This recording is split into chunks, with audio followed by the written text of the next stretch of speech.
Dear everybody, this is my documentary on leadership.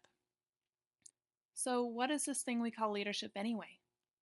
We have a history of leaders who have triumphed and failed. We have leaders who are corrupt, leaders who lead with conviction, and leaders who say that they lead, but do they really? What does it really mean to be a leader in the world and yet not be of the world? Who are leaders and what is their purpose? This is a story of the bigger picture. Meet my friend, John Ortberg. John graduated from Wheaton College with a degree in psychology. He holds a Master of Divinity and doctorate degree in clinical psychology from Fuller Seminary. John is now the senior pastor at Menlo Park Presbyterian Church and has written a lot of books. The guy knows his stuff. John wrote a book called Everybody's Normal Till You Get to Know Them. In the book, he talks about a story from the Bible which he titles The Fellowship of the Mat. If you're thinking that it sounds a lot like a story about hobbits, friendships, and adventures, you're right, it does. Except for this particular story came first, and there were no hobbits. This is a story about friendship, about mat carrying, and about leaders turned roof crashers, and it all comes straight out of the New Testament in Luke chapter 5. The story in Luke goes like this.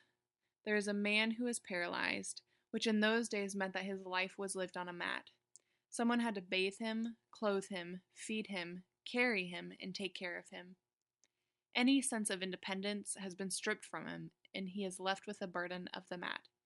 However, this man isn't in the Bible because of his mat. His story is ultimately about getting to meet Jesus, and this is all possible because of his friends. I imagine that these friends are pretty normal people. They probably had normal jobs, normal families, and led pretty normal lives. The most unusual aspect about them was their commitment to choose into community. Because of the condition of the man on the mat, his friends knew the weight and baggage that came with the mat, and yet they chose in. They chose to be friends. They chose to live in community with one another. John Ortberg states in his book that people rarely drift into deep community. Many people lack great friends for the simple reason that they have never made pursuing community a high priority. You can't carry somebody's mat in a hurry, and everyone comes with a mat. So, one day, Jesus comes into town, and these friends, these committed and devoted friends, decide that they are going to bring their friend on the mat to Jesus. They get to the place where Jesus is teaching, and it is standing room only. There was no room left, not even outside the door. They want so badly to get their friend to Jesus.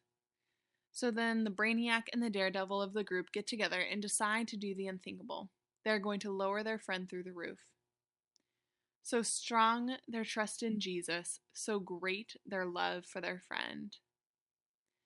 When these men lower their friend through the roof to see Jesus, Scripture states that when Jesus saw their faith, he forgave the sins of the man and healed him. These friends just became roof crashers, and because these men took responsibility for their friend, because they chose belief over cynicism, because they dared to hold firm to their convictions, their friend was healed. So where can we find more leaders like that? Let's take a drive over to Miami University of Ohio to visit Marcia Baxter Magolda. Marcia Baxter Magolda is a distinguished professor of educational leadership at Miami University of Ohio. She received both PhD and MA degrees in higher education from Ohio State University. Basically, she knows a lot of stuff about higher education, student development, and learning. Baxter Magolda's theory on self-authorship states that as people author their individual meaning-making experiences, she would argue that as people grow and develop, they need to construct knowledge, not simply receive it. There are 4 phases in Baxter Magolda's theory: following formulas, crossroads, becoming the author of one's life, and internal foundation. As individuals grow and develop, Hopefully, moving through the stages, they go from receiving information from others to learning that they are the authors of their experience, that they have responsibilities, and they are able to see beyond themselves. Hopefully, they are able to see that they are, in fact, their brother's keeper and that they have a responsibility to speak truth into their relationships with others. So, what does this have to do with being a leader? When leaders are able to look at the world and realize that they are responsible for one another, that they are their brothers and sisters' keepers, then they can start living into the radical life of a roof crasher.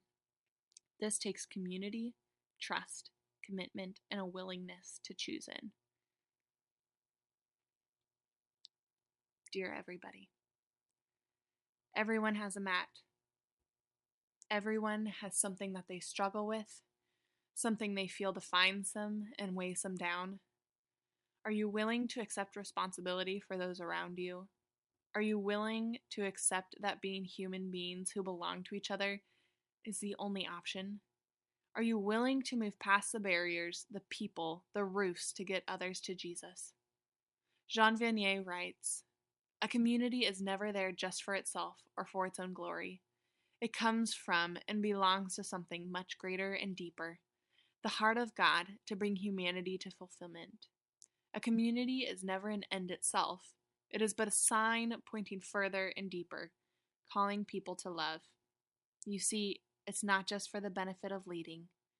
It is a calling towards love and ultimately for the life of the world." Love, Kendra.